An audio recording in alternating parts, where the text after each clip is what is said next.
All right, we're on the air. And I would like to announce that the new president of the United States is Shut your hole. Adam what?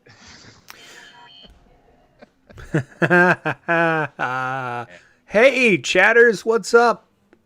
Yo yo yo. What's Right up? back at you. Oh my god, it's been like 2 weeks since we last talked to you. Feels like 4 months. I know. It actually So, feels longer than the last time. I don't know why. I don't know. If you, it's like making love for the very first time. I feel like making love. It feels like crap! You stole this tune out of my head. Feels like the first time. That's a little Feels foreigner like action. the Isn't that first foreigner? time. Yeah, I think so. Yeah. Wasn't there the Last American Virgin? Do you remember that movie in the 80s? How's that? It's funny. It sounds salacious, but it's basically about a girl trying to date a guy, basically. But they picked a crazy title. If you guys have not seen it, I recommend it. Although, if you've not seen Phantom of the Paradise, the 70s horror musical from Brian De Palma. Which incidentally predates Rocky Horror Picture Show. Yes, like I think by a year. Although I think the play was running in London. So, but I mean, I can't tell you that, Paul Williams or anybody that's involved with Phantom watched the play. But they ran the play Rocky Horror for several years before they made the movie, and that's why it's like so perfect. Yeah. Actually, there's an episode of Mystery Science Theater that's been repeatedly aired recently on Pluto, and they have a shot in there, and it's just one of those long moving like around a tree where it's like a ripoff of Planet of the Apes, and they got these people tied up to a tree, and they said, "What is this? A De Palma film?" It was just like so spot on. It was awesome. Wow. But now people are like, well, who's that? Yeah, and I don't even know if I'd call the music in that a score. It's more just rock and roll. Yeah, they just strung it together. It's great. I mean, it's a fantastic film. In fact, the whole reason I went after that chrome payphone was because Phantom of the Menace. Phantom of the Menace. That's the new Star Wars. It's Phantom of so good. Clones of the Attack. Attack of the Menaces. Return of the Clones. They have Hayden Christensen and what's his name? They're going to be in that Obi-Wan TV show on Disney Plus. Did you know that? Okay. That sounds. It's Hayden Han's son. Hayden Christensen. No, he's Obi-Wan. No, he's Darth Vader. No, the other one. He's Darth Vader, right? So they're going to have him playing Darth Vader. It's going to be just like the Mandalorian. He'll never take off his mask. Maybe he will, since it's the early Darth Vader, he'll be like, I'm so itchy, maybe I'll take my mask off for like 15 minutes. I have a quote for it already. Aren't you a little short for a Vader? Yeah. I mean, he's like 2 heads shorter than David Prowse. Yeah, that's true. How's that even going to work? Rest in peace, David Prowse. I know. Wait, how do you do this? Is it this? By the way, I started watching The Muppet Show. Awesome. On Disney Plus. Are you starting at the beginning? Yeah, which is Juliette Prowse, who is David Prowse's lovely wife and a dancer. I never connected that. Yeah, she's right. Unbelievably beautiful. Yeah, that guy was one lucky dude. Yeah. British accent, tall, Darth Vader. Yeah, except for if you watch that documentary they did on him, he was not lucky. No. Yeah. What was he in one of those things where they do a knife and then he gets stabbed in the hand, or? No, he just Lucasfilm didn't treat him all right. That's wrong. Yeah. Actually, I saw something on Netflix a while back, something L Street or something, and it's about people involved in the making of Star Wars. A lot of the kind of tertiary character, so to speak. And I was watching it, and one of the like gold leader or something, they kept putting his name up, Angus McGinnis, and I'm like, why do I know that name? And why does he look so familiar to me? And then all of a sudden, it's freaking Rosie LaRose from Strange Brew. So like gold leader was Rosie the hockey player in Strange Brew. What am I doing now here? We're sharing notes with you. Clandestinely. Yeah. Clandestinely. Gold leader. Hey, I'm new to this whole highfalutin technology stuff. Oh shoot! I still have the chat open from last week. What happened? I don't know, but I have the chat open from last week. Oh my god, that is. You must not use this machine that much. I had it open for about 3 days. Yeah, no, this is my basement machine now. Because I'm signing in my Google stuff. Sorry. I'm giving you a link. We'll just figure it out. Yeah, you'll need to click on it because we're gonna have you do the gadget section. That's right. Did you put gadgets in there, Mark? I found an article for every section. Okay. You know what's great about this show, Mark? What? What about me? It's just he's just so good. Mark is the best. I do write the show notes, so 99% of the time that is a true statement. And I do like today it was 5:41, and I'm like, oh, I should start those show notes. Yeah, and I didn't even look at him today because I was so busy at work. But oh man, except for that one ad I made for CraftyMech. Oh well, I just gave away. He's going to be on the show, by the way. Oh, that guy? Yeah. Should we just kick off? Should we get going? Should we just start? Let's do it. I can share links while you're showing the videos. All right. The thing. Wait a minute.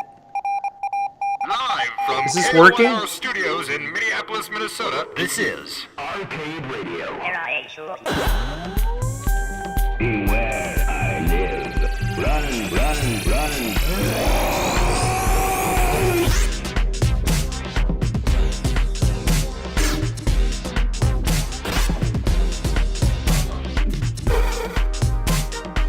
Holy crap, there is a giant delay. We're talking like 20 seconds today.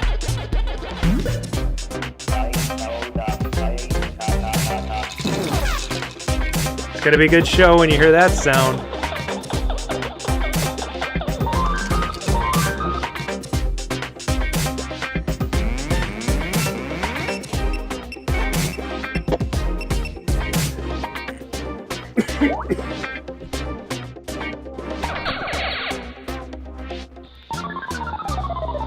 And Billy Seven is joining us tonight because he's replacing Brian. Not permanently. Well, if you read the intro, you'll know that. Oh well, I was getting to that. This is a professional show, I like the glasses on that. Oh my god, that's hilarious! It's like is that a weird filter? And I'm like, holy shit, that is real. Wait a minute, no, it's not. It's a filter. He's got his glasses on. Are you sure? I don't know. It's real. It's real. It looks CGI.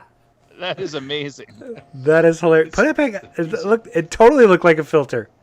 Yeah. You can probably rock that for another half hour. Hello, and thanks for listening in from the Arcadosphere.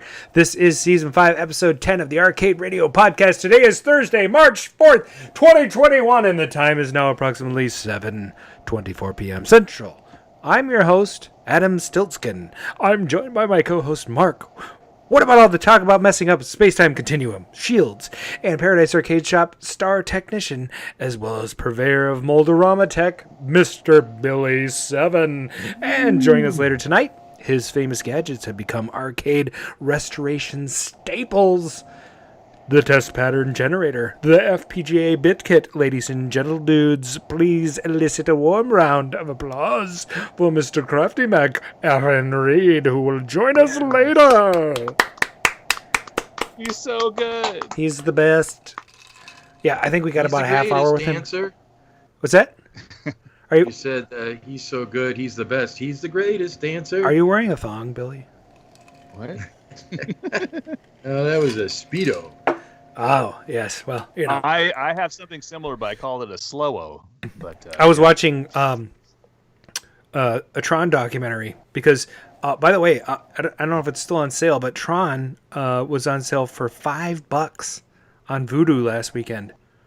No. Yeah, for $5 for HD streaming. I think actually UHD, and it included all of the extras that were on the DVD originally, which Robert Meyer, a guy by the name of Robert Meyer Burnett, did all those extras, and he didn't get a single credit on the streaming version. So I'm telling you right now, Robert Meyer Burnett, who co-directed a little film with William Shatner in it, which it's called Free Enterprise. It's a fantastic movie. Just a little plug for that right now, you know. Mark, what you been working on? Dude, I have been in the chasm. Is it chasm or chasm? I think it is chasm. It's chasm. The chasm that is TikTok. Yeah. And as I was saying before the game show is went live, Cosmic Chasm, not Cosmic Chasm or Cosmic Chasm. Chasm. Yes. Chisms. Chasmic Chism. When you say chism. The Chism Trail. Chism. Chism. Wait, no. I'm looking at something else as I'm reading. Sorry. TikTok. TikTok. So yeah, space. What? Wait. Junction. Adam said, Yes. I have to correct. We have a correction on the show. Okay. You know, and this is great. I'm sorry to interrupt, but you know, sometimes you just have to interrupt. You know what I mean? Like, right. I'm allowing it. I'll allow it. I'll allow it. So proceed. Okay. So, yeah. There's a little problem with one of the statements I said earlier. Uh-oh. Yeah. Before we went on the air, or? Well, you know, we were on the air. Okay. Tell me. Okay, here it goes. This call will be recorded and monitored. I have a collect call from Arcade Radio. an inmate at a San Bernardino County detention facility. Uh-oh. That's right, we have a correction. Brought to you by C.W. Graham. I made a mistake.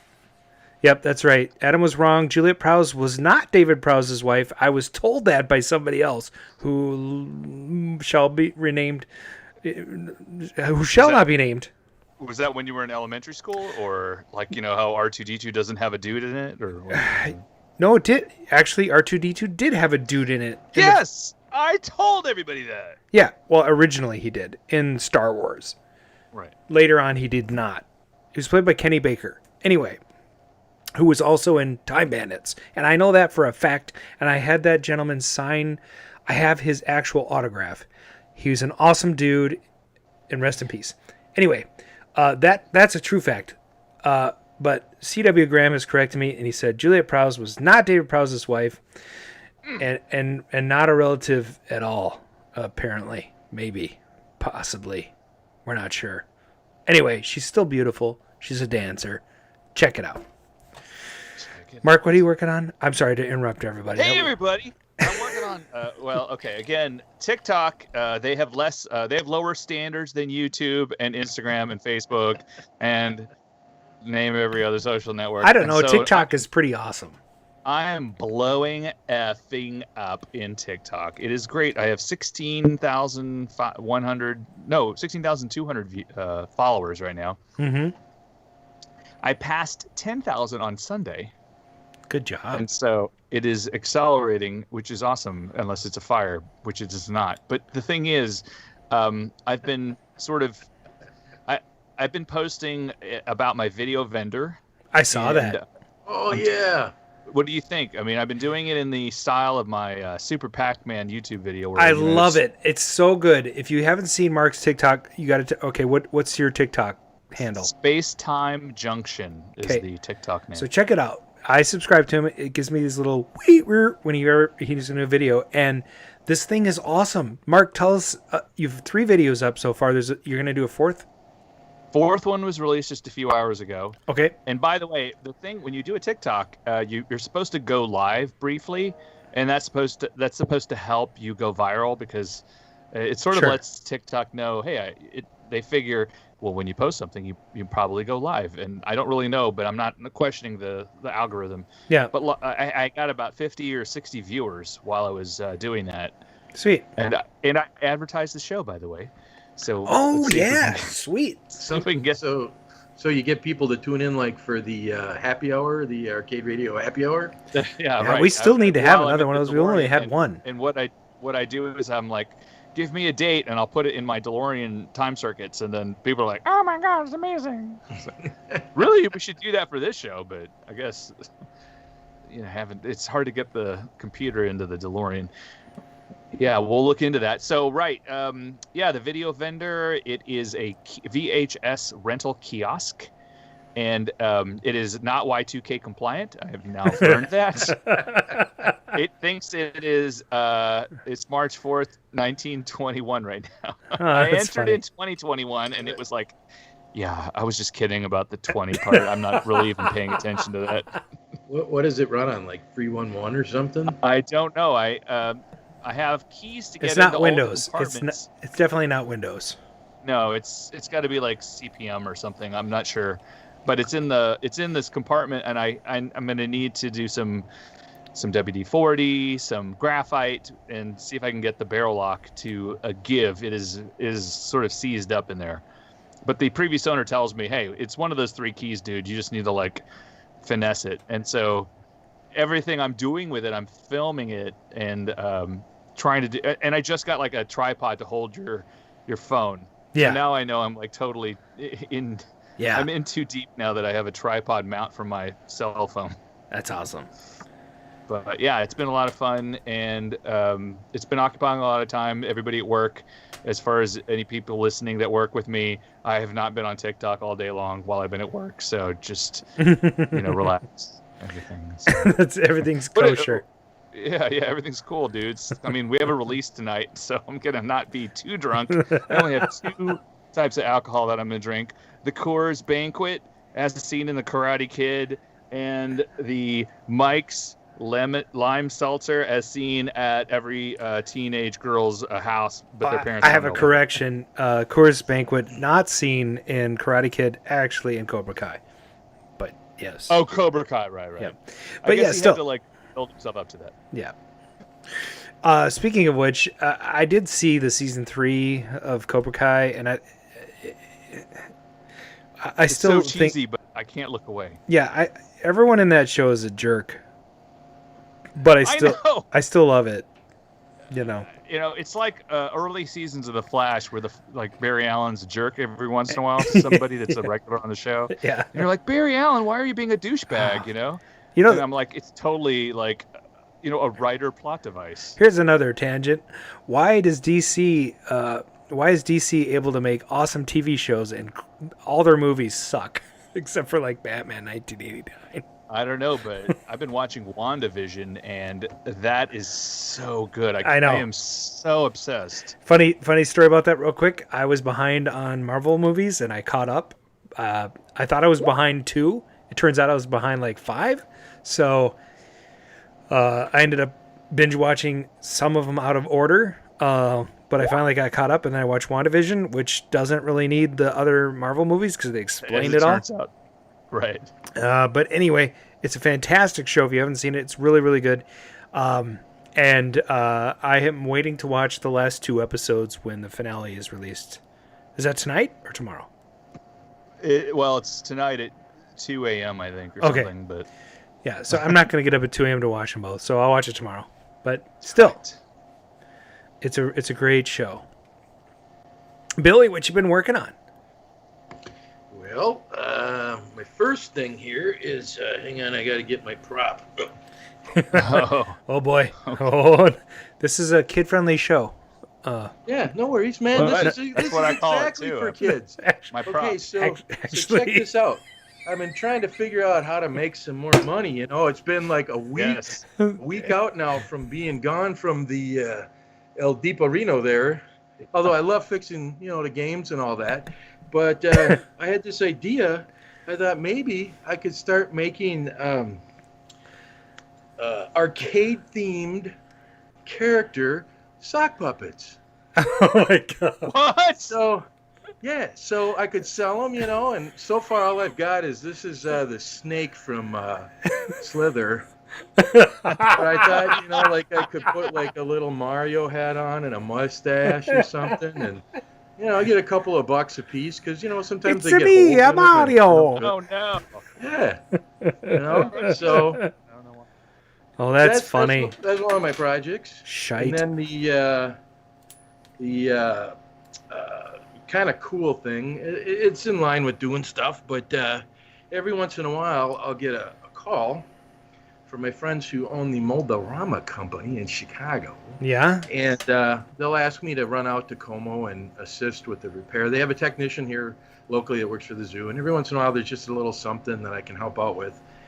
And it's just a couple times a year, but I kind of equate it to being like growing up. You want to be an astronaut, a doctor, a fireman, whatever. I grew up and I got to be a quasi Mold-A-Rama technician, which is awesome. So, do you have a hump? What's that? He's a quasi Yeah. Mold-A-Rama technician. Do you have a hump? Hey, Frankenstein. Frankenstein? You're going to derail me here. I can't go that Sorry. way. Oh, you Sorry. did it again. So I was out there on Sunday and I was fixing away and got a little long. And so people started, the zoo opened up and they were coming through. And family, I didn't notice it right away, rolled in with a stroller with two kids in it, where they're sitting one in front of the other. And they're right behind me. They're looking at the penguins. And I start to hear, no, guys, look over here. Guys, look over here. And finally, the lady she goes, excuse me, I just have to mention that our children are far more fascinated by you and that machine and what you're doing than by the penguins over here. And I'm like, that's how I felt when I was a kid. So I was like, Yeah. oh, that's awesome. That's so awesome. So you hear stuff like people will go, it's so expensive, $3. And yet they're sipping that $8 Como Zoo quasi Starbucks coffee. Right. And Does that come with a hump? So it was an extra special treat. And then someone that I used to work with at the depot, I wear my depot uniforms now because I'm cheap, and they were free, and they're Dickies, so they're really well made. And I love wear all Dickies. cheap clothes. So Wait a minute, I should rephrase that. So I showed up in that and got to meet someone, and so it was a good time. But and real quick too about Mark's video thing there. Yeah. Yes. LodgeNet Entertainment, which is one of the on-demand companies when you'd go to a hotel and want to watch on-demand movies. And there was On Command, and there was a number of them, and they've all kind of been eaten up. But LodgeNet back in the day, I think it was LodgeNet. Maybe Sounds it was, right. might have been On Command or SpectreNet. Well, anyway, one of them, they actually had a robotic arm that would pick tapes from a rack when you ordered a movie, VHS tapes, I remember that. and it would go put it in to the player that was going to be tuned to your room, and they called it Thor. And there was only a couple of them. Thor. I've Oh, never man. found any photos to share with people, but I wish I could. That would be awesome. And what's funny is that this whole video vendor thing, there was another machine created by one of the founders, not founders, but somebody that was hired on to Redbox. Oh, I don't know where that came from.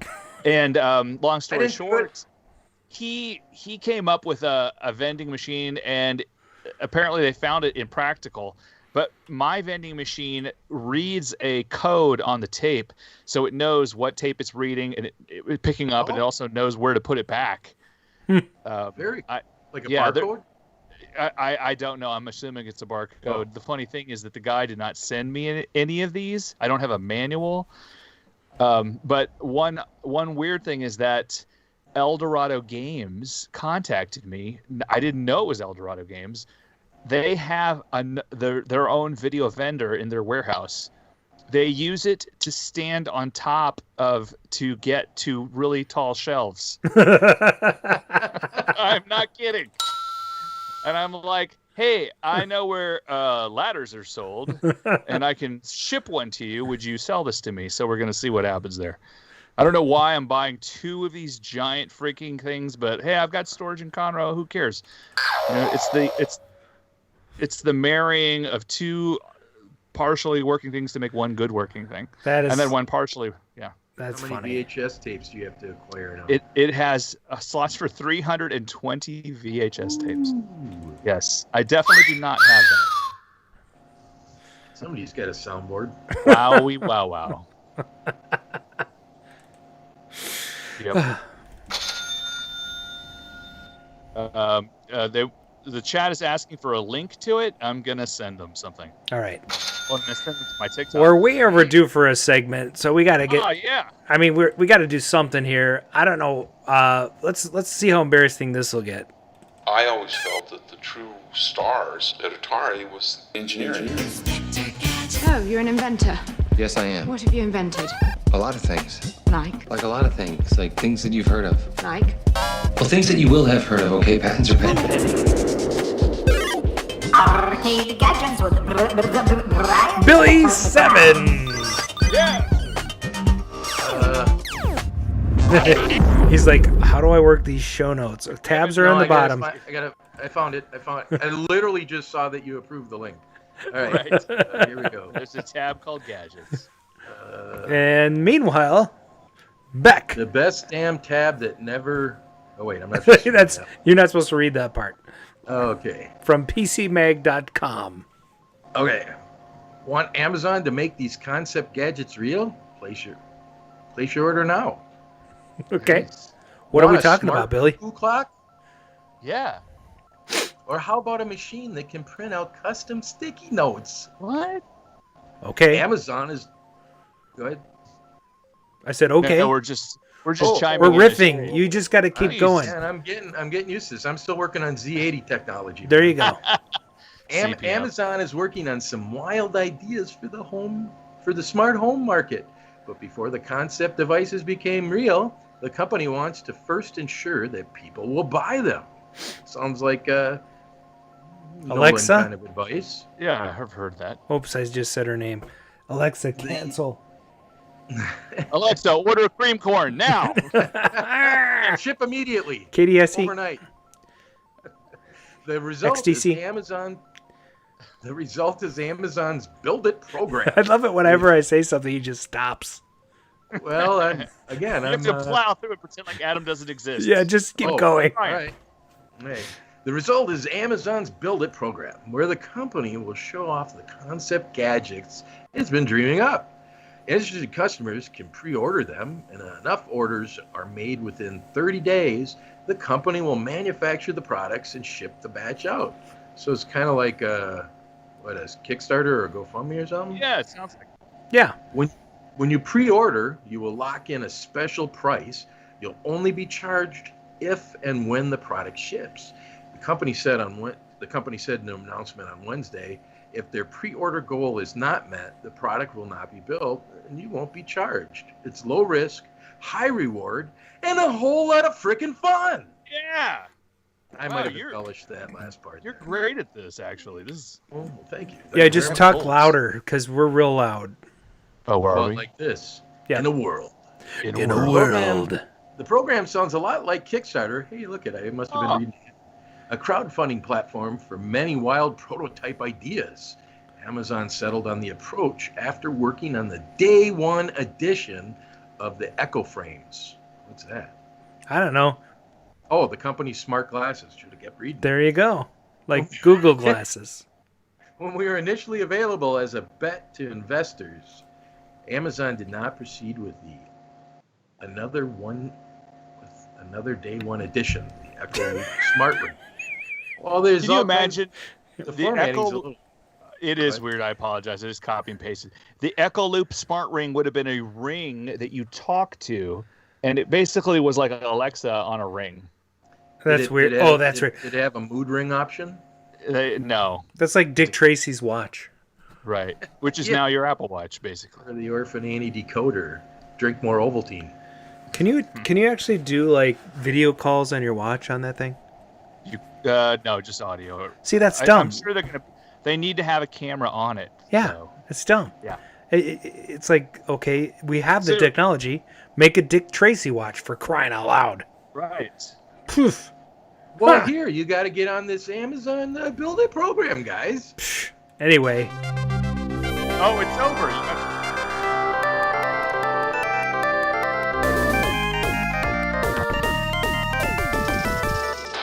The arcade news, arcades, pinball, industry alumni, arcade openings, selecting celebrities, world record holders, operators, coin-out, conventions. The arcade news. We interrupt the ventilated development. And now, the arcade news with Adam Stevens. Oh, this one's from Gamer.com. Super Burger Time, Bad Dudes, and more classic arcade games are out for PC now.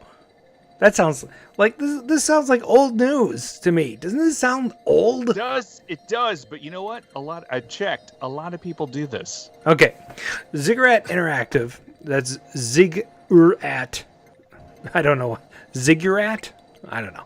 The studio that specializes in reimagining, remastering, and re-releasing retro video games has teamed up with 612 Games to... Is that a Minneapolis company? It sounds like it, right? It does. To bring you more classic Data East arcade games to the PC. Not only are these 80s and 90s classics available now, but they are currently 33% through the stream. Or Steam. Steam. Yes. Which makes no sense. So the Humble Store and GOG.com. So you can actually go to those places right now and get some of these games. Right? Right. It is the perfect chance to dive back into some of the fantastic arcade classics like Super Burger Time and Bad Dudes. Does anyone remember Super Burger Time? I do not. Tell me about it. Well, Super Burger Time is like Burger Time, only it's super. You get to have a fried egg on your burger? Is there a speed Apparently. button, or... It's like a Wonder Burger. It's better than an In-N-Out burger. Have you ever had Whataburger? They got good burgers, Donnie. That's what I said. Whataburger. Yeah, I thought you said that. That was like piquing my interest. Hey, as a bonus, I have no water, and I live in Texas right now. Isn't that nice?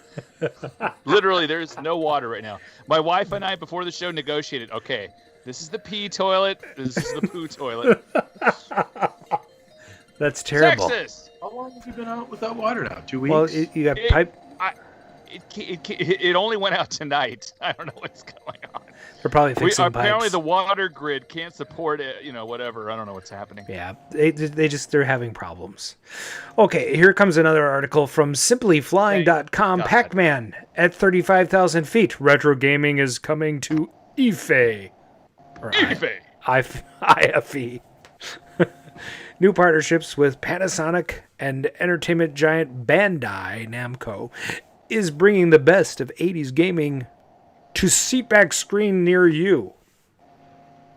Announced this week. The tie-up will... What, I don't understand what this is. What's the tie-up? I don't know. That's terrible. This is a terrible copy. Who did this? Yes. Anyway, Pac-Man and Dig Dug are arriving in flight entertainment systems, so you can play Pac-Man and Dig Dug on a plane. That'll be kind of fun. Oh my God. Ken House will be beside himself. I know. Not wearing a mask. Like the whole... Actually, if you're on your way to Hawaii, this is great. You could fly, at least from Minnesota, because it's like an 8-hour flight. So if you kill screen Dig Dug twice, you're in Hawaii. Nice. It's kind of cool. Ken House blocked me because of my political beliefs, but I had my wife follow him so they can kind of creep on him. And I know Ken House isn't watching the show. No. Yeah. I think he's blocked. I think he blocked one of our other hosts as well. Anyway, that's enough of that. How was that for the news? So, that was amazing. It was amazing. Back in '82, I used to be able to throw a pigskin quarter mile. Back to the cave with Time Runner. Why are things so heavy in the future? Is there a problem with the Earth's gravitational pull? Hey everybody, welcome to Back to the Cade, where we talk about the golden age of arcade games, that rapid growth technology, development, and cultural influence time of arcade video games that started sometime in the 70s up until about 1983 and then totally nosedived. Totally. Hey, that exact time period is disputed, but key moments include the release of Space Invaders in 1978 and the vector graphics-based Asteroids in 1979. It was made possible by computing technology that had greater power and lower costs, aka Japan. Hey, this led to the rise of video game arcades and the appearance of video games in media, including songs, cartoons, and movies. Most notably, the 1982 film Tron, which really, is that what this says? I'm reading somebody else's words here. Really? I don't know. That's funny.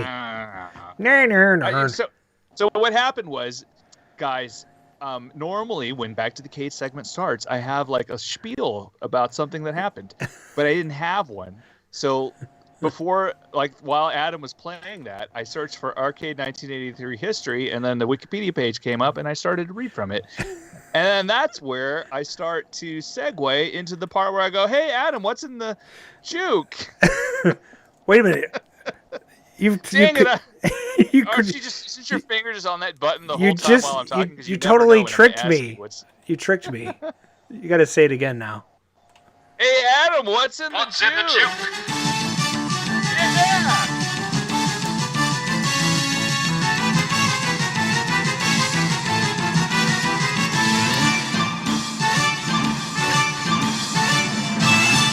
Hey everybody, welcome to What's in the Juke. It's the season 5 edition of What's in the Juke. It's a game within a game within a podcast. Half point. Oh, I had a little beer. Today we will be playing the 80s movie audio clips. Hey, I have not been drinking, okay? These 80s movie audio clips, if you can guess that movie title, you will receive a half point. Oh. Half point. Yes. If you recognize that actor, and if maybe you don't know the actor's name, you know the character he played, whatever, that's fine. You will receive half point. Another half point. That's right. If you can guess both of these, the movie and the actor/character's name, you will receive a full point. Full point. If you don't know either, please fight it out among yourselves.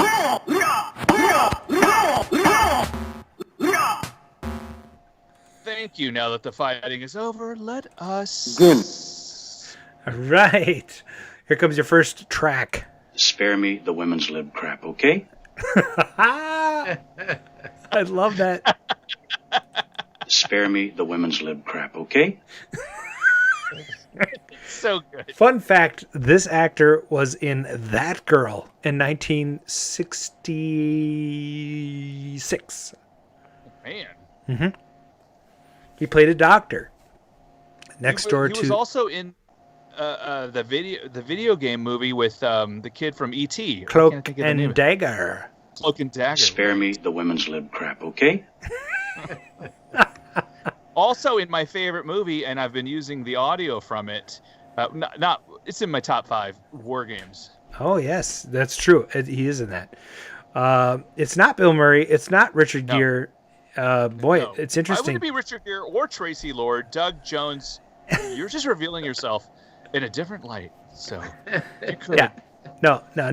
It's I don't understand. Okay. Spare me the women's lib crap, okay? Okay, so that is from 9 to 5, and that's Dabney Coleman. Nobody got it. That's 0 points. We don't even have like a bzz. We don't have a buzzer. Yeah, I know, right? We should have a timer that counts in 15-second increments. All right, that's a goal. Wait, I heard that. That sounded good. Yep, we'll give them that timer next time. Okay, here comes your next clip. Look, I got a gun out there in my purse, and up to now I've been forgiven and forgetting because of the way I was brought up, but I'll tell you one thing. If you ever say another word about me or make another indecent proposal, I'm going to get that gun of mine, and I'm going to change you from a rooster to a hen with one shot. Don't think I can't do it. Don't think I can't do it. Here's a fun fact for you guys. I had not seen this movie until last month. Oh, my God. Wow, this is an awesome movie. Yes, and I actually had seen parts of it, so I knew it. I knew all the actors. I knew the general plot, but I had never actually watched the whole movie. So last month, I watched it, and it was bloody fantastic. Yes, it is Dolly Parton. That would go to Brad Holman. No, Mr. Peabody. And Joe Drossen gets 9 to 5. So each of those guys get a half point. Half point. Mr. Peabody and Joe Drosen. Okay. All good. Here comes your next clip. You're a neo-maxi zoom dweeby.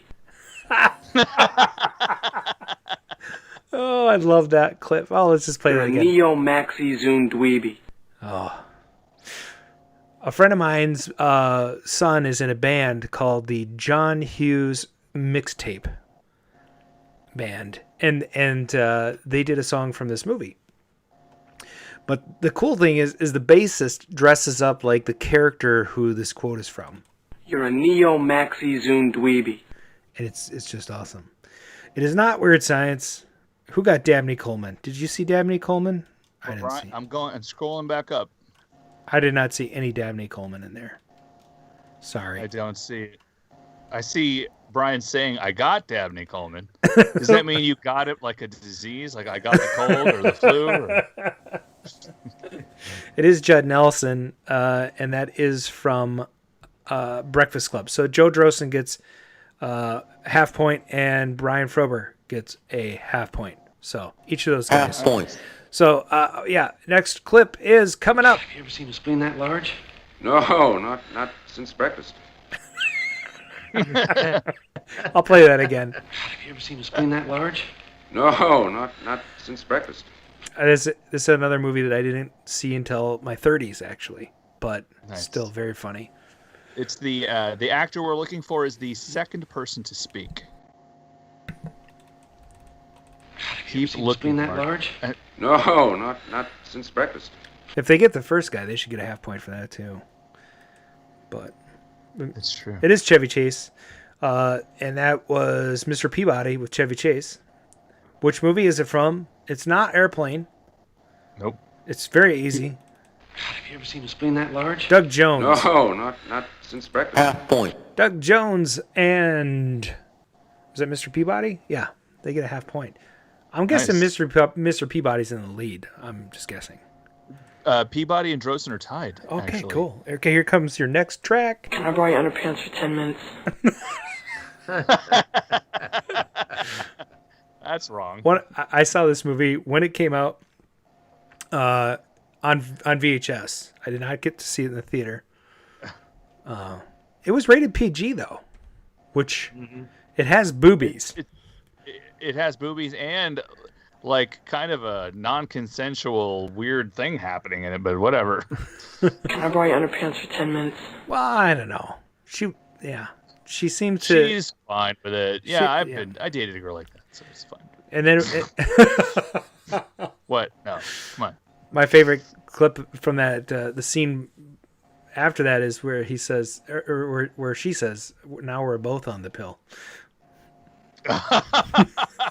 He's like, "Do you know what they could do to a guy like me, my age?" Can I borrow your underpants for 10 minutes? Okay, not Porky's.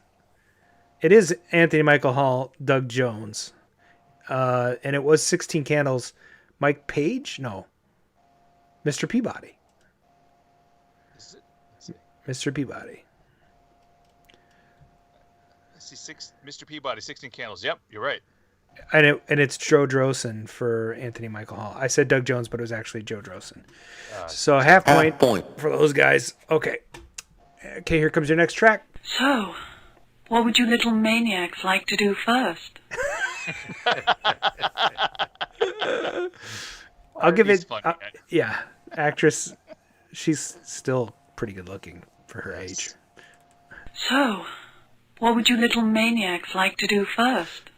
There's a much better clip later on in that scene, or later on in the movie. Chips, dips, chains, whips. I think Mr. Peabody got Weird Science first.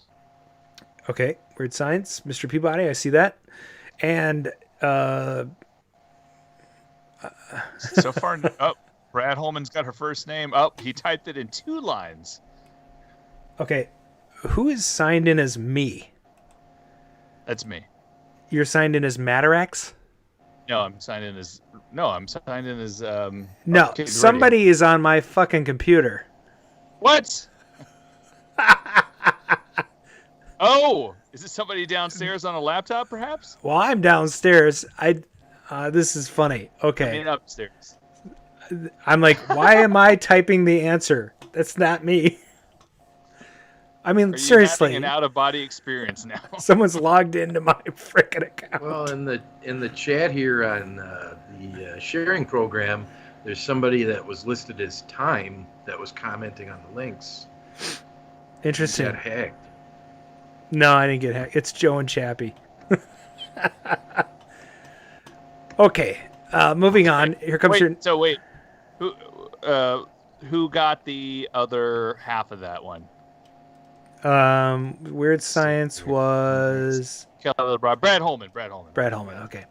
All right. Here comes your next clip. Wow. This is really good pot. You know what's funny? She's a terrible actress in this movie. I love the movie, but Jane Fonda's the weakest character. Oh, you gave away the name. Oh, I did? I apologize. All right. Matarex. Half a point. Oh, that's funny. They probably got it. It's Adam cheating. No. 9 to 5, Mike Page. On the board, Mike. Nice. It is 9 to 5. It is Jane Fonda. Mike actually had some new pins that he put out. I don't know the specifics, but they were amazing looking. Oh, we should get those. All right, here we go. Excuse me for being a virgin. I'm sorry. Oh my gosh, that's a tough one. Gotta play that again. Excuse me for being a virgin. I'm sorry. Yeah. Me in high school. Wait, no. I'll give you a hint. Can I borrow your underpants for 10 minutes? Same guy. Excuse me for being a virgin. I'm sorry. And, it's funny. He's on the Goldbergs, the TV show now. Really? He's one of the teachers. Yeah. Interesting. It's a good show. I have not watched that show. It's on a list to be watched. Yeah, it is 16 Candles. No, it's not 16 Candles. It is Anthony Michael Hall. Right. So Brad Holman gets Anthony Michael Hall. All right. And then which movie is it from? Excuse me for being a virgin. I'm sorry. Yep. Had him last week. Yeah, he's not sorry in 16 Candles. He's quite proud, actually. Good one, Chris. And then until, yeah. Breakfast Club, Mike Page. Mike Page is on the board with a half point. Half point. I can't believe it took that long for somebody to get that. You are too easily pleased, Evelyn. Have you forgotten? Time is of the essence. Okay, that is a deep cut. That is a deep cut. You are too easily pleased, Evelyn. Have you forgotten? Time is of the essence. We should give away at least a hint, like Dolph Lundgren. But the female character's name should be a dead giveaway. Well, yeah, but you have to know the actor and which film this is from. Oh. So this is a tough one. You could guess the character, right? Right. Yeah, but it's the not... character or the actor, and I don't think I put the actor's name in there. No. He's a pretty famous actor of the 80s. Okay, that's funny. Peabody gets Masters of the Universe, which is correct. Yeah. It is He-Man, Masters of the Universe. It's actually just called Masters of the Universe. And it is not Dolph Lundgren. That is the protagonist. This is the antagonist. You are too easily pleased, Evelyn. Have you forgotten? Time is of the essence. It's not Kenny Baker, but good guess. It is not Kenny. All right, we're counting down.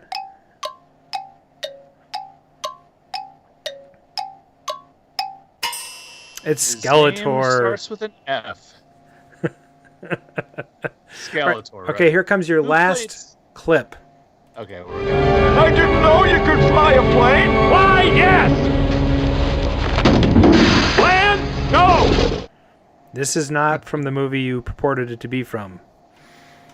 It's not? Nope. I didn't know you could fly a plane. Why, yes. Oh, you're right. Land? No. It's from the third in that series. Third one. Right. It is not Airplane. Come on, you guys. It is not Indiana Jones. It is not Indy. It is not Harrison Ford. Oh my gosh.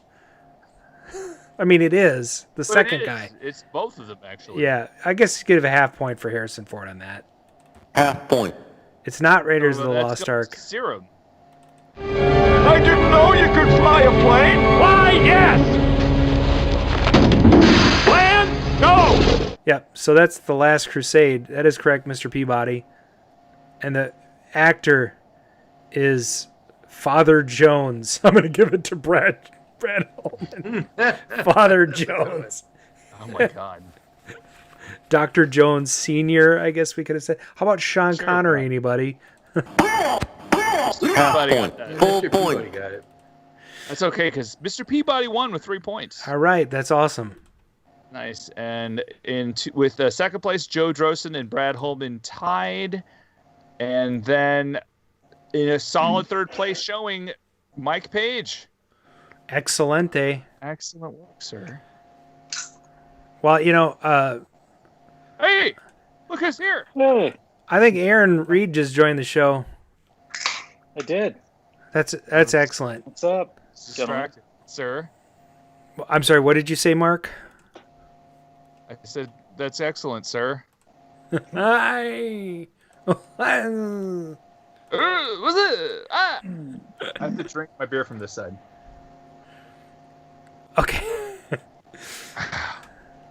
I don't know. Right, so we got this guy named Aaron Reid on the show. Right.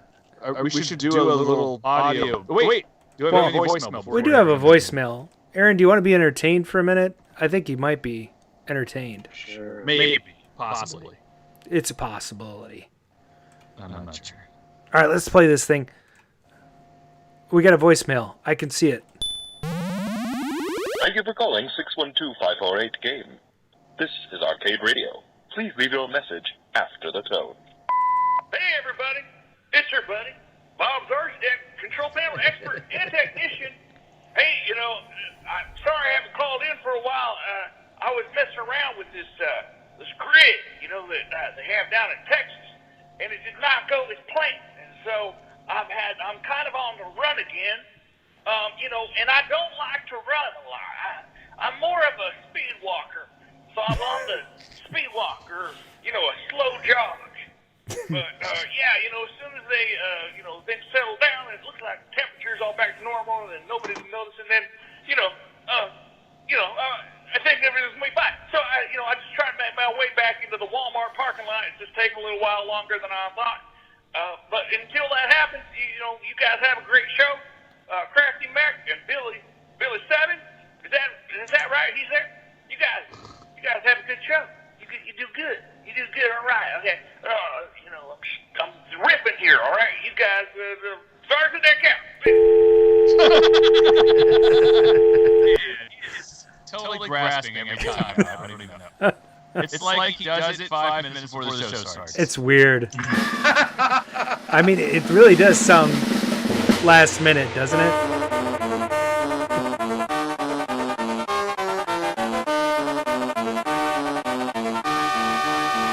Hey everybody, welcome to the show. Mr. Aaron Reid, CraftyMech. Hey. We had to give you a proper welcome. Oh, thanks. Thank you. It's good to have you back. Well, thanks. I don't know. I think it's my third or fourth time. Yeah, it's funny. I checked. The last time you were here was in July of 2020. Oh, it's not. Has it been that long? Yeah. Jeez. I mean, we've had a couple updates on the show, I believe. The last year just went. Yeah. It was nuts, kind of crazy. Went by really fast, and fourth quarter and first quarter of this year have just been crazy for me. With stuff, arcade stuff. Yeah, with the business, So is that kind of your sole thing? Well, I also do contract. I'm a web developer, so I do contract web development. But yeah, that's about pretty much half my time is CraftyMech. It's kind of growing, more and more over the past couple of years as things have kind of taken off a little bit better. So yeah, and you got a couple projects. You have TPG, which has been out for a long time. Yeah. And TPG is almost 7 years old. That was released in 2013. Wow. And the BitKit was released in November 2017. Wow. Nice. And then I also have a Apple II product that I just released fourth quarter of 2020. If you're an Apple II computer kind of person. I'm gonna be. I am. I'm gonna find my power supply. I have two. I have two Apple IICs, and I have a floppy Emu, and I'm in the Apple II collectors group on Facebook. Nice. So I know a little bit about it. Yeah, It's nice. it's a Cool. Apple II I/O. What do you call it? It's called the A2IO. It's basically a wireless joystick adapter for the Apple II game port, except it goes through your mobile phone or your mobile device. So you can pair like a PS4 wireless controller with basically with that device. So you can use that on your Apple II or use touch input or motion input from your phone to play games on the Apple II. So it's pretty awesomely nerdy. That's kind of the gist of it, yeah. I love it. It built on the same Bluetooth stuff that I was doing with the BitKit, the latest Bluetooth BitKit, which came out, I think, about a year and a half ago, around that time. Yeah, that one right there. So, I mean, it's kind of my first venture into Bluetooth was that model, and so I just kind of built on that with the next one. That's the little Bluetooth part right there. Yeah, that's it. So, and the last week has been kind of stressed because there's a global chip shortage right now, that because of COVID, and that chip shortage has affected these little chips that all the Bluetooth components use, and so there's a shortage of those little chips. So even though my product, the module that I use on there isn't like super popular, but the little chips it uses are too. I mean, they're used by automakers and, any number of IoT devices and things like that. So all that stuff's been slowed down globally, the supply chain. So I've had to kind of scramble to get the parts that I need too for the next batch of BitKits, which are being made as we speak, but they were kind of delayed a little bit because I'm waiting to get some more Bluetooth modules out of my contacts in the land of the rising sun. There's no way full-size chips will fit on that board, right? It's not like, can I fit a resistor down onto this tiny little pad? I don't think I can. Yeah.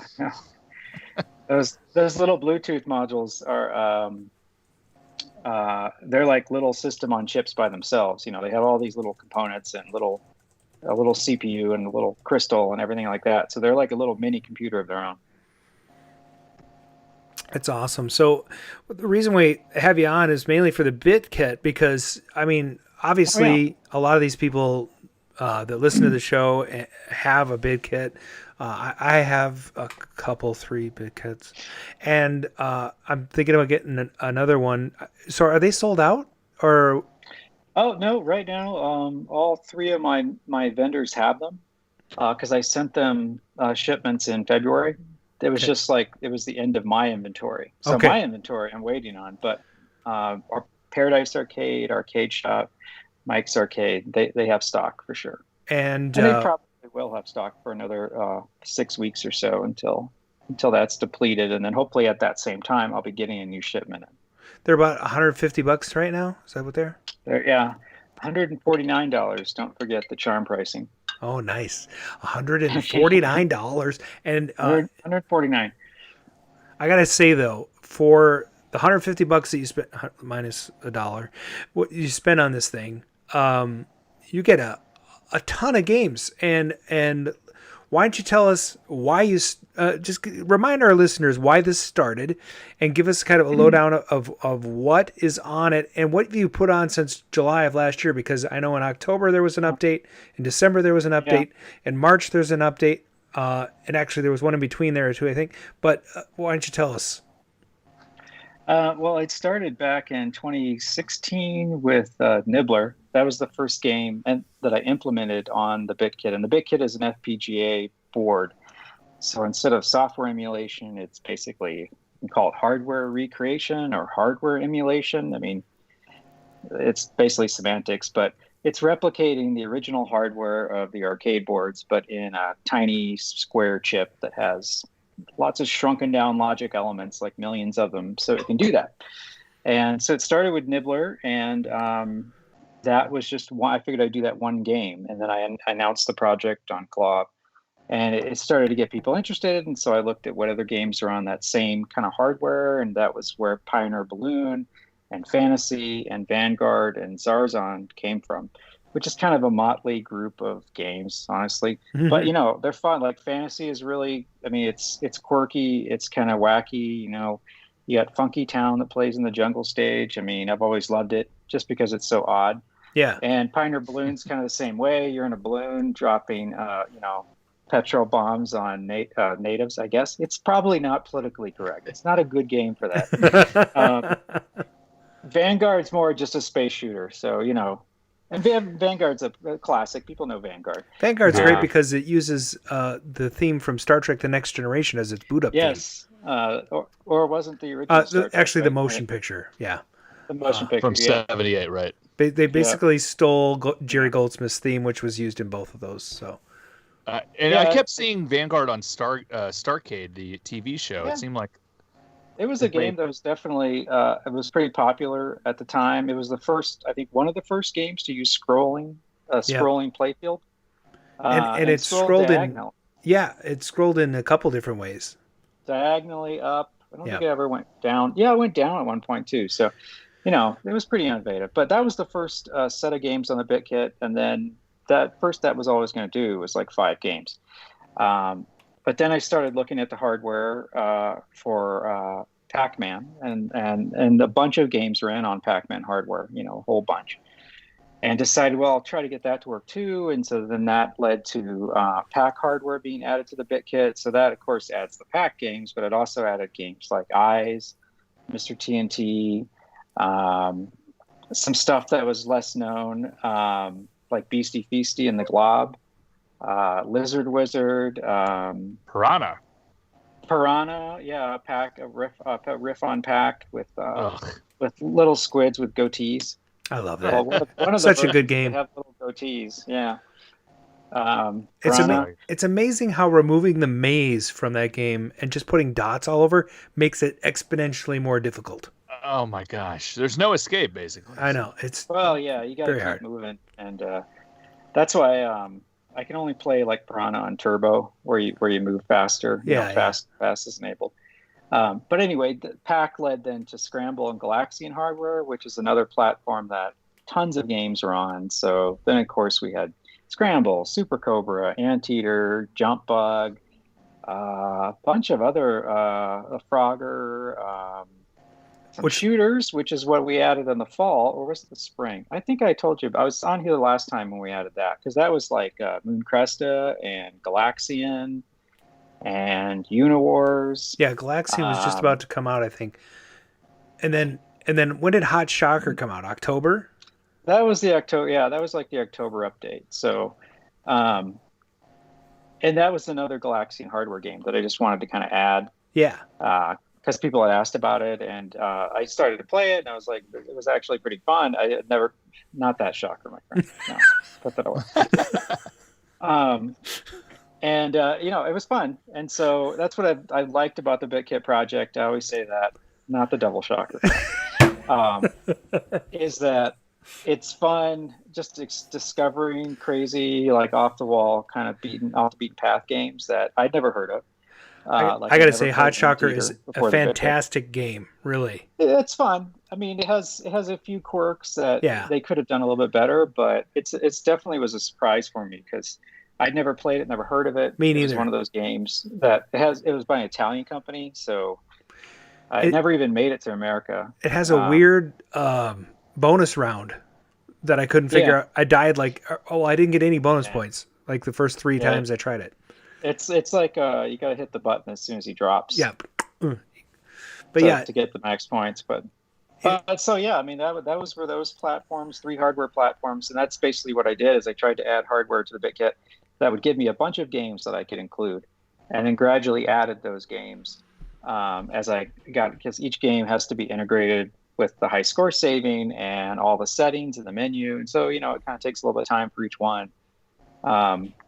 And then before Christmas, the big update was Galaga, which is huge. Added Galaga to the BitKit. So Galaga's awesome. So that was one I'd always kind of, after I got the packs going, I'd always wanted to add Galaga because those are my two games growing up, was like, Galaga and Miss Pac. Yeah. So having those playable in the BitKit and playing well and sounding right was kind of a goal of mine. So when I got that going, it was exciting. And I was able to use the same basic analog noise circuitry that I used for Nibbler, which is on the board itself. It's not emulated. It makes kind of the boom and explosion sounds for Nibbler and Fantasy and Pioneer Balloon. But that same hardware I was able to repurpose with a few tricks to use for the Galaga ship explosion. So it sounds pretty good. It's not 100%, but it sounds pretty good. Compared to trying to do it with a sample, or because the samples always get a little crunchy unless you have a really big high resolution sample.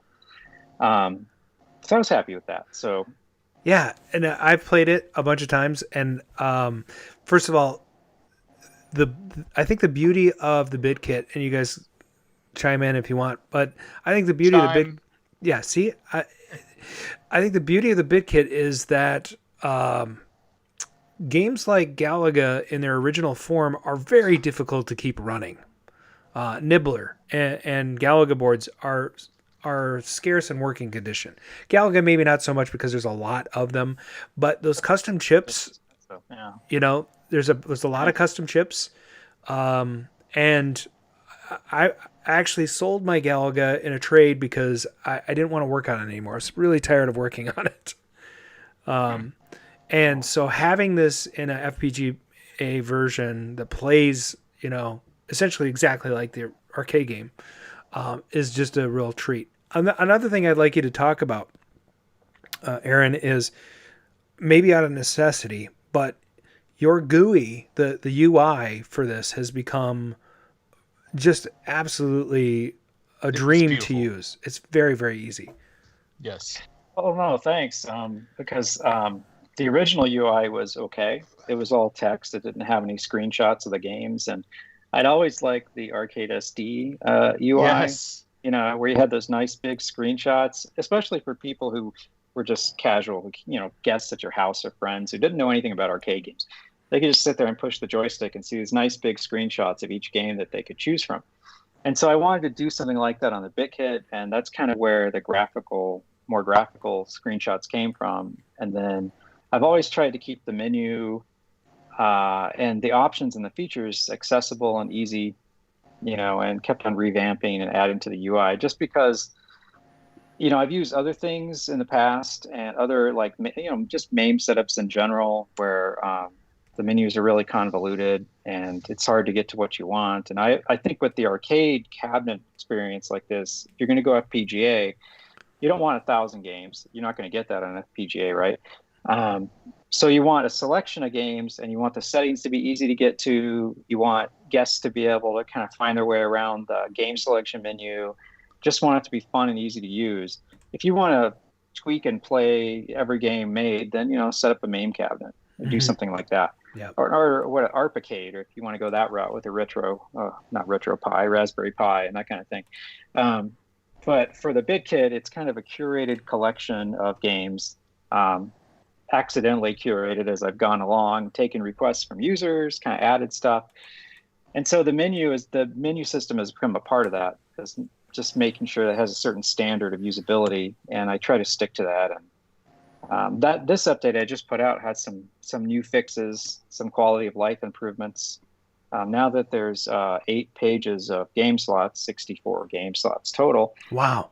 You can use the joystick to wrap around to the end of the list now. Oh, that's nice. Have to go all the way through to like page 8. Now you can just go straight to page 8 from page 1. Awesome. Little things like that. And also, for those of you that have BitKit Mark I, as I like to call them, you offer an upgrade service. Yeah, I've been doing just a kind of a cheap. It's $35 plus $5 for return shipping, so it's $40 in the U.S. A little bit more for Canada because I got charged a bit more for shipping. But basically, you send me your USB BitKit, and I'll change out the flash chip for the larger chip, so that you have storage for all 4 hardware platforms that are currently supported. So that would include Galaga. The original USB BitKit, since I didn't plan on it having so many games on it, didn't have a very big flash storage chip. It was only 4 megabytes. So there's only room for 3 hardware platforms and 32 games.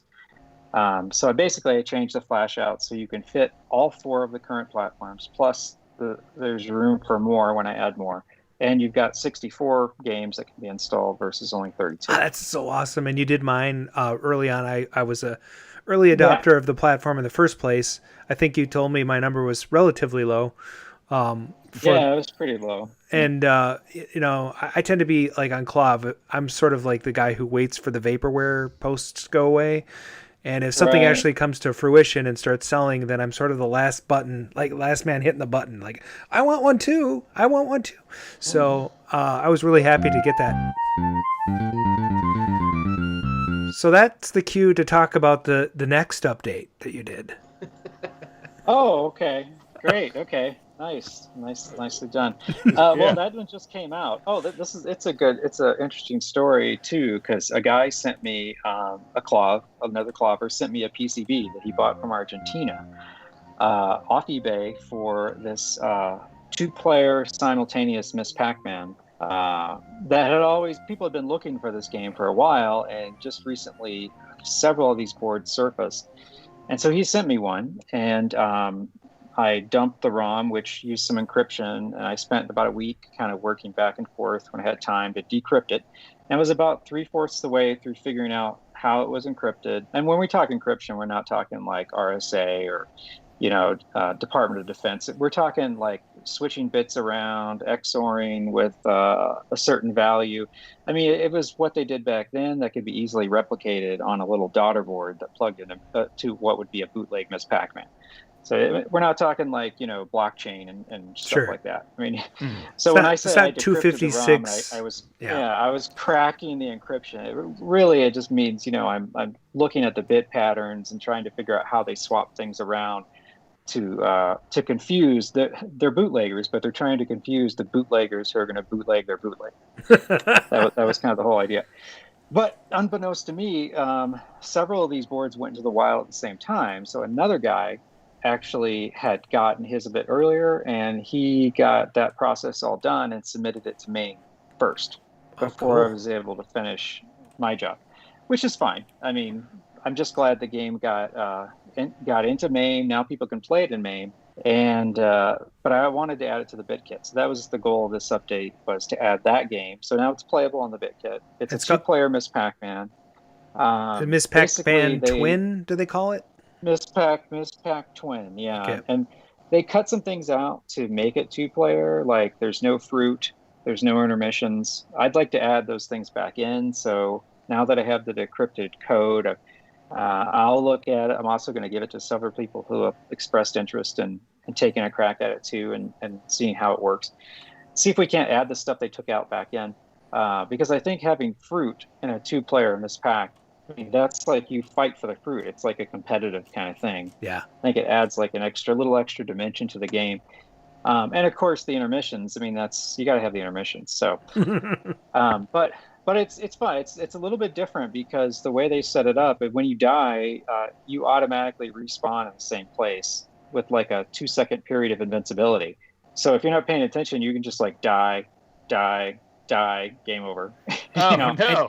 And you could call it like very little time. You could call it like Miss Pac-Man Royale when you're done reworking it. Royale, yeah. I mean, that's pretty cool. That's pretty cool. But it's fun. I mean, it looks fun. I've only been able to play it single player because I only have one joystick on my test bench, and so I need to put it in one of my cabs. But I don't have any vertical cabs with 2 sticks. Yeah, so, me neither. Well, actually, I do. I guess I could put it in the Blast behind me, the Sega Blast City. There you go. I could do that.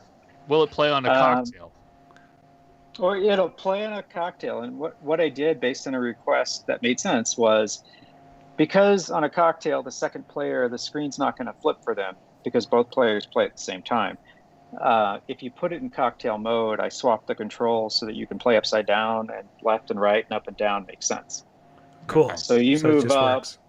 It's going to move up to you, but really it's down to the person on the other side. Cool. So it will work. So yeah, that was the update, was Miss Pac Twin, some menu fixes, and a couple other little things like that. Did you get the Galaga second player working so that they can't? No, that's something I still need to fix. Is player 2 in cocktail mode can't fire. So it's a really it's a challenge version of Galaga. You don't get any points. You just have to duck a lot. So. You just have to keep on dodging. You're doing really well. Actually, in the first screen, they don't fire at you till they're all assembled, right? Right. Yeah. First I think the 10th. So you just wait, and then you just wait some more, and then you die. Last couple of months is watching that intro sequence over and over and over again. Nice. Are there any games on the BitKit now that you've worked with them over and over and over again that you're like sick of? I don't want to play that anymore. I don't think so. Do you think that would happen? But like I played the first wave of Nibbler probably like 1,000 times while I was making that. Sure. Putting it on the BitKit. But I still like the game. Yeah. I don't think there's any game on there that I've really gotten tired of. That's good. The games I played a million times before are actually the ones that I don't like to play as much. So, I have played Galaga a ton. And so to me, it's a game like I'm not super good, but, I'll get 300,000 or 400,000. So that's like a 20 minute game. Yeah. So it's like a real investment. Whereas I can play like a 5-minute game of the Glob, and because I can't get that far. So I'm not sick of Galaga or Pack or those games, but sure. I do prefer to play games like Anteater, Jump Bug, some of the off the wall Tasmania. Some of these games I've discovered in the process of this project, and really come to like. So go ahead, Billy. So just a quick question. The background and when you choose a new hardware to emulate, right? Are you using something where you have templates of the logic that you plug in, or are you kind of hard coding this whole thing? How do you set that up initially? Well, it is. I start with the schematics, so I find good schematics of the hardware and basically just recreate that digital system. In the FPGA with, there's a language that you use. It looks like code, but it's not necessarily code because it's a simultaneous system, not like a linear program that you go one by one, line by line. But yeah, you describe different buses and different wire connections between different logic blocks that do different things. And I don't really use templates. I have my own little pieces of code, FPGA code that I've written for like, well, this is a flip-flop, or this is a binary counter, or this is, this is your basic ways you can do easy logic operations of multiple bits and things like that. So I'll put those together, but I like it's all basically built from scratch. So you're basically just ground up. drawing the schematic into the program.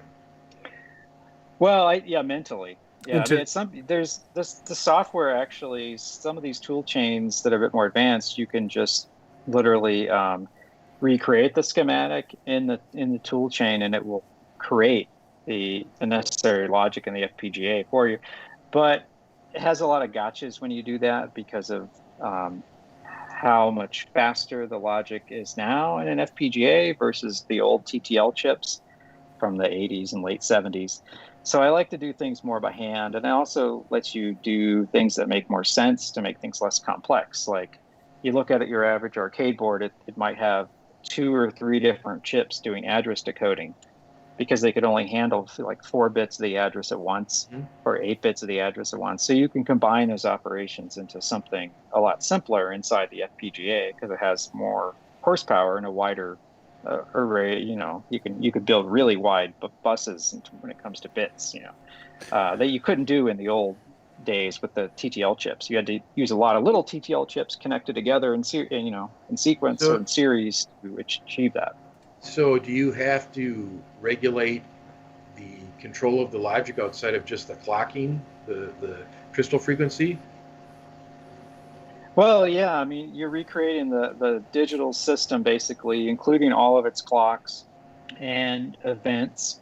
You're recreating that down to like a logic gate level so every aspect of that system is recreated. So if you have from how the memory and CPU and video and so if you have like 74 LS 245s and 191s and 74 LS 223s or all that's how do all you those little chips with the numbers. So they all have different logic gates and they all have different each set of they do pins, different things. Right. So you have to replicate that and then on top of that there's a clock speed for like a 6502 or different processors. Sure. You have to emulate the speed of the processor as well. Yeah, well, I mean, when I say a digital system, it's a series of components that are working simultaneously, but they're synchronized by clocks. Although in the old 80s designs, there's a lot of asynchronous stuff going on too. So that means they're not clocked at all. They just, the signals were timed based on how much latency each chip had.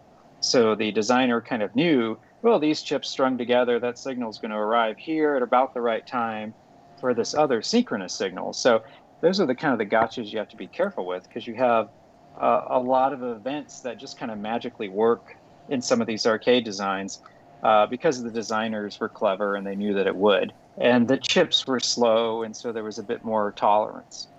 So I guess that was kind of my question is, when you program a 74 whatever, flip-flop or gate or whatever, are you able to set timing to those so that point? Yeah. So you can go through and say all my logic per se that's taking place is timed at this, so it's not going so fast that the clock is right. No, that's exactly right. In fact, FPGA, the logic inside those chips wants to be synchronized. It almost needs it. And so every piece of logic you recreate, you basically assign it a clock of some sort so that it's synchronized with every other piece. And then you bring those things together by looking at the clocks on the actual schematic. Like usually in the schematic, they'll label them. You'll have, that's the CPU clock. This is twice the CPU. That's usually in a ZA system where the CPU is 3 megahertz. Twice the CPU is usually used as the pixel clock because that's 6 megahertz. And that gives you a standard res, 320, 240 or thereabouts video display on an arcade monitor. And so there's little signals, clocks like that you look for. And you need to make sure you recreate those timings and that all the events line up in your hardware. And that way, everything works the way it's supposed to. And even the glitches, which is kind of the cool thing that I found with the BitKit, is you'll get video glitches, you'll get little issues like that. They're on the real hardware, and you recreated them in a totally different, modern, technology. But they're still there because you recreated the system timings exactly enough that the little nuances of the original designer's work have been replicated as well. That's something you don't get in MAME because MAME uses its own video tile engine software, and it basically just says how many pixels across, how many pixels down, what's each stamp on the tile. Is it 8 by 8 pixels? Okay, and they recreate that all in software, but they don't use the actual video hardware and the glue logic to draw the screen for good reason. I mean, there's no reason to do that when you're just trying to recreate it on a computer. But there's a lot to it. There's a ton of engineering that goes into this, but also there has to be a bit of finesse and a little bit of artistry on your part to kind of look at what is real once you've created it, compare it to the actual thing, or get some input from people that are really familiar with it and say what is working, what's not working. Like with Nibbler, I know you gave one of your first big hits to Tim McVeigh. Did you get feedback from him as well as from yourself? Tim was really important for testing Nibbler. And ever since I saw Man vs. Snake, I knew that was the guy I wanted to. Because I started the Nibbler project before Man vs. Snake. I started working on it. And then when I saw that documentary, I was like, this guy has to. I want him to play test Nibbler on the FPGA and tell me. Because if anybody's going to be able to tell me if it plays just like the original hardware, he will. Yeah. So that was really important to me. And he he had great feedback on it. The only thing he noticed was the sound was a little bit tinny. And so then I was able to go back and look at how I was handling the sound, and I fixed that. And then when I did Pac-Man, one of my friends, who I don't know if he's ever been on this show, but you've met him at Grinkers, Jim. Jim or James, Jim Bodini is what he's known on the cloth. Yep. And, he really got into playing eyes, and he got really good at eyes to the point he had basically got the world record on eyes, 24 or 25 million. And so when I got eyes running the BitKit, I wanted him to test that because I knew if anybody could tell me if this was playing fast or slow or not quite right, he would be able to. So that was kind of important. So I've tried to do that as much as possible, to put the games in front of people that really know them well, who are much better players than me, who can pick up on the little nuances like that. And then on my own end, the hardest part of the whole process is just sound, getting the sound right, getting the audio right, because you got all these little analog components on that old hardware that I don't really have on almost entirely digital system. Yeah. So that's something I have to put extra effort into. I had to learn how to model some simple analog filters like low pass filters and things like that in the FPGA to kind of achieve some of the same effects that they were doing on, and the designers were doing just with capacitors and resistors and op amps on the original hardware. Yeah. So that's probably what I spent the most time on this whole project on, is just getting sound.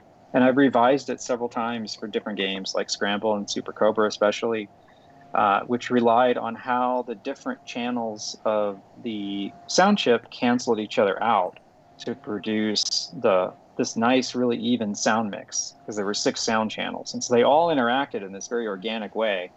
They could have only arrived at that by just kind of trial and error when they were writing the game. And so recreating that is really tough, because I don't have one of those sound chips, and I don't have their same amp and their same mixing resistors.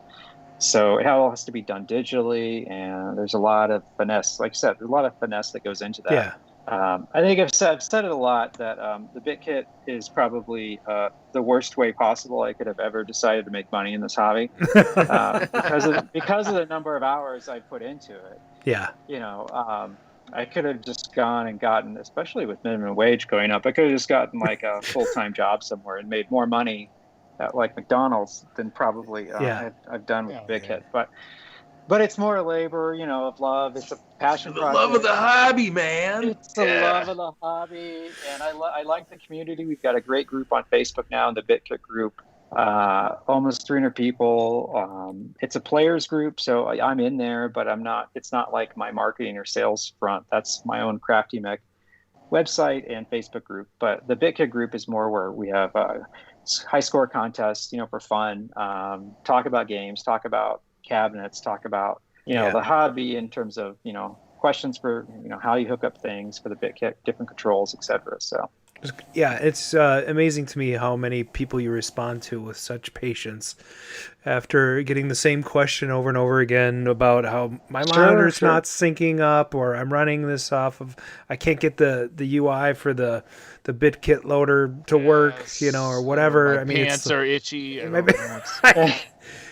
there's a current score too. There's a current score contest going on for the BitKit. It's a Stern, and it's actually doing a Scramble remix, which is kind of cool. You made a remix version of Scramble. Right, yeah. I did make a remix for Scramble. Basically, I just designed a whole new course with some twists, little special things that aren't in the original game. Like at one point, the maze disappears. You have to fly blind. If you make it past the first, you destroy the boss at the end, the first wave. I guess you would call it the first run through all the different stages. The screen flips, and you have to play it backwards. Oh, cool. And the whole thing is backwards. Like the score is backwards, the words are backwards, and you go, instead of going left to right now, you're going right to left. And then it flips back to normal if you get past that. So yeah, it was fun. It was something I kind of wanted to do ever since I'd played the DK remix, which is a great product as well. Yeah. I don't know who made that. I can't remember his name, but he did a great Lars job. or something like that. He did a DK Junior version too, which I have, but I haven't really checked out. And so now what I'm looking at is doing something like that for Galaga too. Some kind of like remix for that. Because as a game, once you get down the mechanics, it kind of gets a little boring.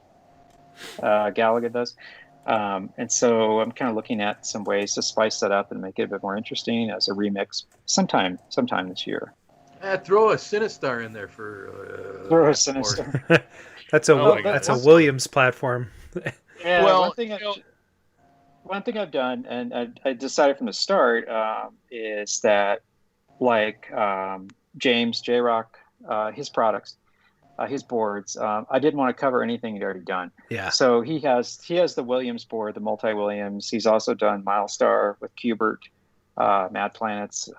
He's done Berserk and Frenzy, and Tato board, Zookeeper, and some other Tato games.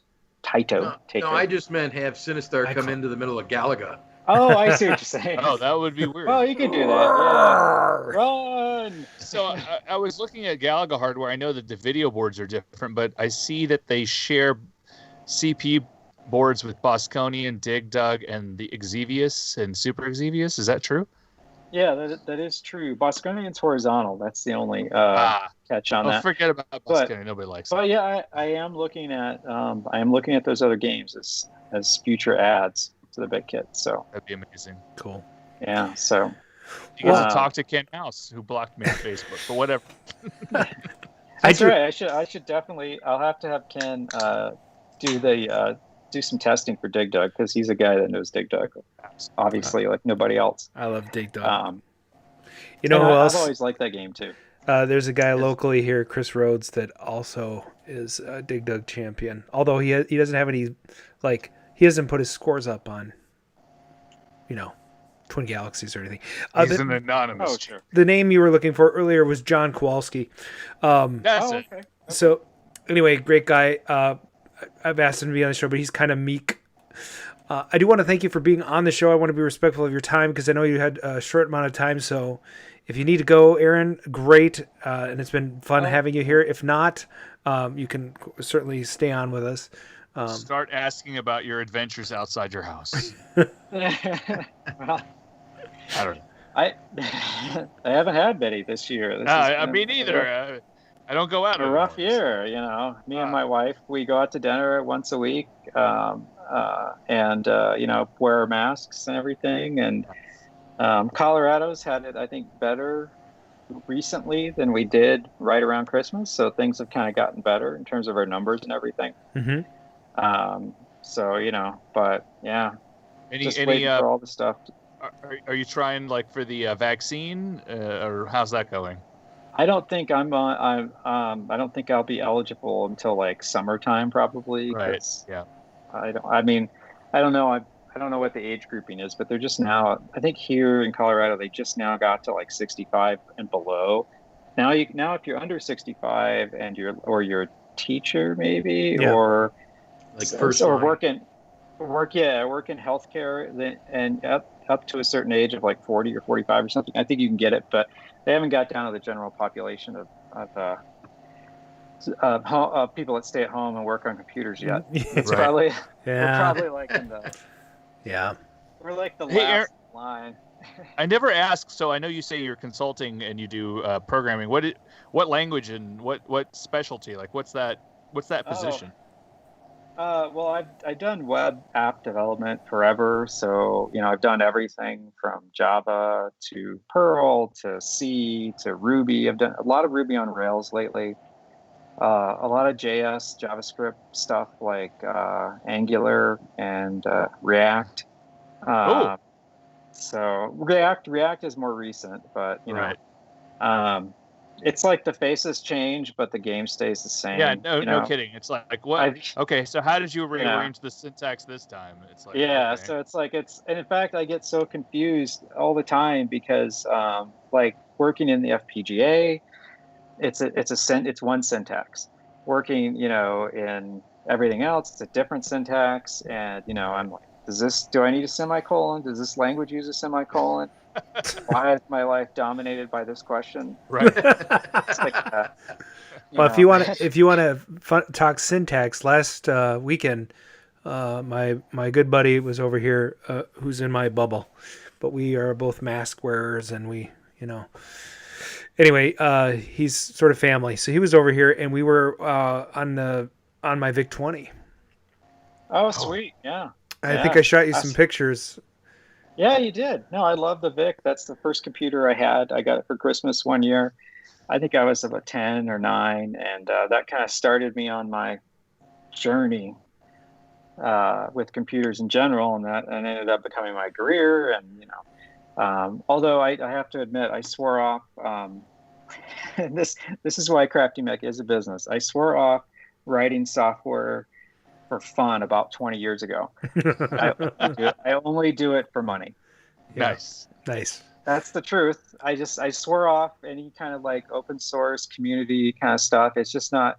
That's great if people love to do it, but I got other shit I got to do with my time. Right. Exactly. If there's a bug, I will submit it to the open source. But otherwise, screw you guys. So I either get paid for it one way or the other, or I don't do it. Well, the one thing that's different for me that I enjoy looking back is I got my trash 88 microcomputer out when I was cleaning a while back with the cassette for saving the files. Yep. And And we were not well heeled when I was a kid, so I would actually, and I still have this in a box. I would go to the library, and they would apparently let me illegally make photocopies of magazines of the time that had programs, and I'd go home and I'd go, and space, and a 160-line program or something would be like hours. Yeah. And now when I work on something, it's just kind of like, so yeah, I make more mistakes almost now because I'm going through it so fast than back then. But it was such an arduous task to accomplish. I do remember those days. Because I would get like a magazine from the grocery store. Compute was a big magazine that was popular in the States. Same thing. It had the programs in them, like games and stuff, and they'd be just pages and pages and pages of code. And when I first started doing it, you had to type it all in. Right. And if it didn't work, you had to like start the first thing. Right. Then they started putting little checksums at the end of the line, and so you typed in a little monitor program that they put in the magazine. It was like 10 lines.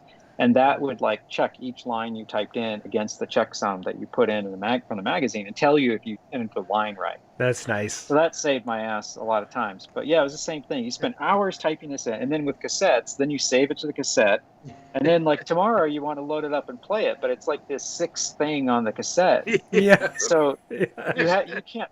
At least on the VIC or the Commodore, you couldn't fast forward. It had to play through the cassette in real time. Yeah. To get to the 6th program. Yeah. So that was like 20 minutes. So they started going. They did have a counter on the, but so last week we did that. We went through the basic, the whole basic thing, all the exercises you could go through, and we wrote our own program, and we saved it to cassette. But the data set that we had a counter on it, so you could mark on your tape which program was where on the counter.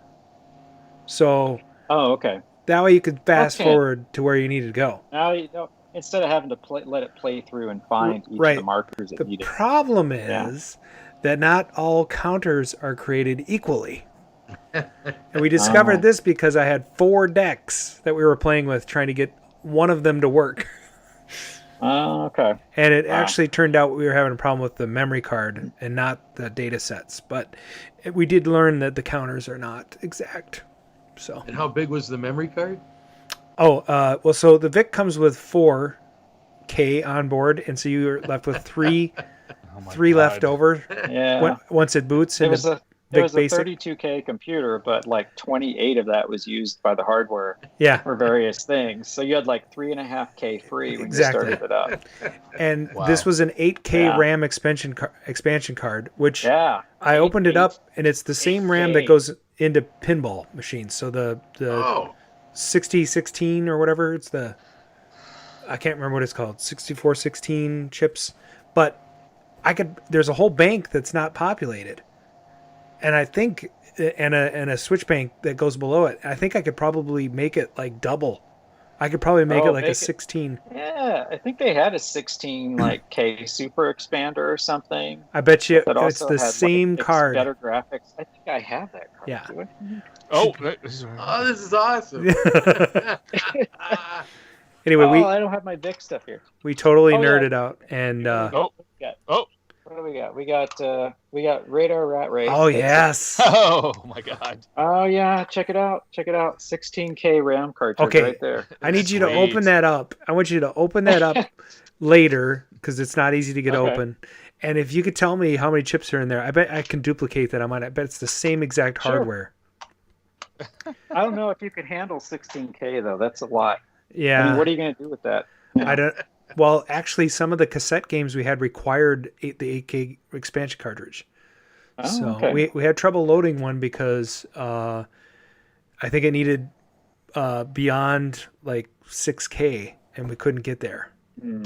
But we were able to eventually load all of the games after trial and error and using different data sets and swapping in and out the expansion card. But that was a bear. And the only one that didn't load was Cosmic Cruncher from the cartridge. Oh, bummer. That's the best one. So I need to find a working copy of that because it's kaput. I'll tell you, I remember my family would go to Pizza Hut on Fridays, and they had arcade games there like Pac-Man, a Cocktail, and stuff like that. And I would always try to like make mazes on the VIC or the Commodore 64. I had it hooked up to a television, 12-inch color television. So, that fuzzy composite video screen is what you got. Yep. Not like the nice arcade monitor like the CRT. So it was totally different type of visual. You could never get the same kind of nice arcade glow and look, of an arcade monitor. And so that's why, when I started collecting, I was like, it has to be CRTs. I can't, Yeah. I can't put an LCD in a game. I just can't. Remember No. It's just like that's not what I grew up with. Fascinated by was like putting my nose like right up, like I probably melted part of my brain with the radiation, but I was like right up against the monitor trying to see like the different cells, on the raster for why the arcade monitor looks so good and my little composite 12-inch television at home looks so crappy. Well, I didn't know at the time. It was because one was an RGB signal and one was, a composite signal and a television. But anyway, details. So, yeah. As a side note to that, being an employee of the Paradise Arcade shop, I can tell you that every day we use multiple TPGs, and I feel stupid that I didn't get mine to show off here. That is, going from trying to put a JAMA board and turn on the test pattern and screw around. It's such clean, simple, a wonderful product, well worth it. Same with the big kit, but from a troubleshooting solution, freaking amazing. That's awesome. Oh, that's great. That's great. I love hearing stuff like that for sure. I didn't realize you were in Paradise. You're probably in the warehouse right now, aren't you? Or are you? He's in a warehouse. He's at home. Well, yeah, there's a sickness that we all kind of tend to. One is never enough. Two is never enough. Three. Okay. It's that's okay. Billy's Arcade is 2 floors. Well, that's great. The TPG was one of those things that it came about because of something else, and so I put a post on Clav in 2013 and said, "Would anyone find this useful?" And you can go back and read the first post of the TPG thread in Clav, and that was exactly the little conversation. It was like, hey, I made this. Does anybody think this would be useful? And I figured I'd sell probably like 50 of them, but it just kind of took off. And the community helped a lot. I got a lot of feedback from the community on what features it should have. And Buffett, if you know Buffett, the monitor guru, he helped me do a lot of testing. And he's a character, and I finally got to meet him at Grinkers, because, there was a couple times I talked to him, and I called him, he didn't answer, and they called me back. He says, oh, sorry, I fell asleep in my truck. And so we have conversations like that, and I'm like, who is this guy? But then I met him, and it made a lot more sense. But, it was great meeting him and working with him on the TPG, because he he had a lot of really good feedback. I mean, that's what he does. He fixes monitors, and he knows so much about them that he helped me test things. And because I don't have every monitor. I have a small collection. I have like 6 or 7 cabs, so I don't have like this extensive amount of monitors I can test. And so he was really helpful in just putting it through a lot of different monitor chassis and making sure that it still worked and stuff like that. So, but if any of you do any level of repair work, it's one of those tools that you'll buy and you'll look back and go, why didn't I buy this sooner? Sure. It's very helpful. I mean, you still have to put it in the cabinet and fine tune it, but having it out, doing your repair, needing to test it, or just having a good test bed, except for those few times when you put that brand new Amazon battery in there that's dead or at 6 volts, and you don't realize it. But it's great. It's great. And real quick, there were 2 questions from the chatters earlier. One, are you not to give anything away, but would Universal hardware be on the platform, like a Mr. Do? And will you be looking at replicating Exterminator? No. Wow. I don't know about Exterminator. I've heard that's a great game. You got it there, Mr. Peabody. But Universal, that's a platform I've looked at before, and so I like Mr. Do a lot. So it's still on my list of possibilities. The only thing I have with the Universal hardware is there's only like 2 or 3 games on it, and so I like to pick up hardware that has like a bigger selection, because it takes me 2 to 3 months usually. I started working on Galaga in September, and I released it at Christmas. So it was off and on, but I spent a good 3 to 4 months just getting Galaga hardware to work. And so when I do add a new platform, it's kind of an investment of time. And so I do like to pick up as many games as possible at once. Yeah. So I think there's only 2 or 3 on the basic Universal platform that Mr. Do has. I'll have to double check. But because someone else had asked for like Kangaroo, and there's another game that runs a Kangaroo, and I can't remember what it was. Might be Arabian. And I'm like, well, first of all, people hate Kangaroo. That's true. That is very true. It's a sad game. Yeah. But yeah. So Deco is another platform I have looked at. Deco is the cassette system. That most famous for Burger Time. We're originally on Deco, but then later as a dedicated board. Mm-hmm. There's some other good games on Deco too.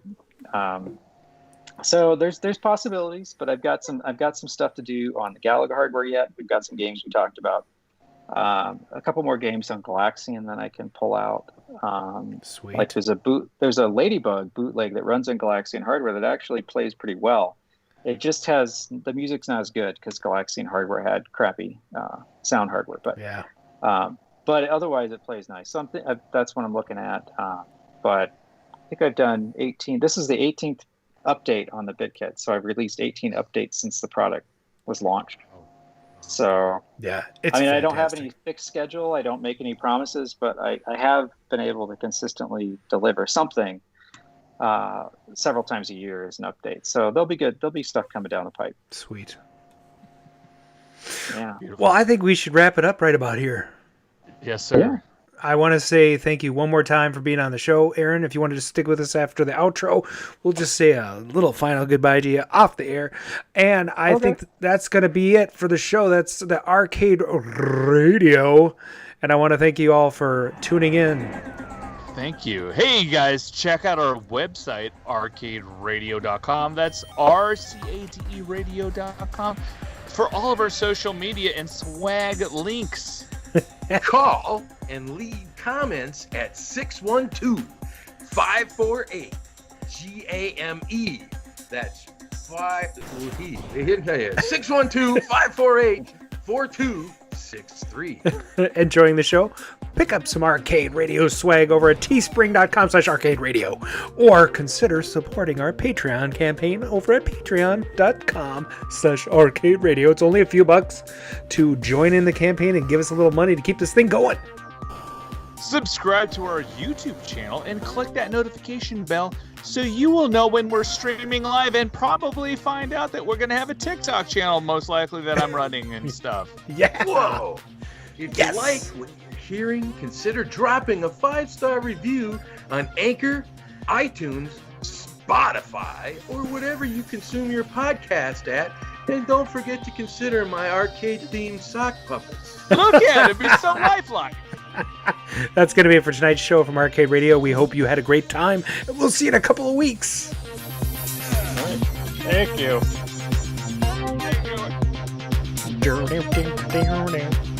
This is the FPGA dance.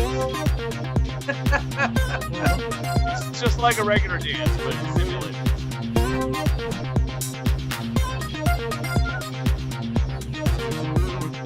Thanks, Aaron.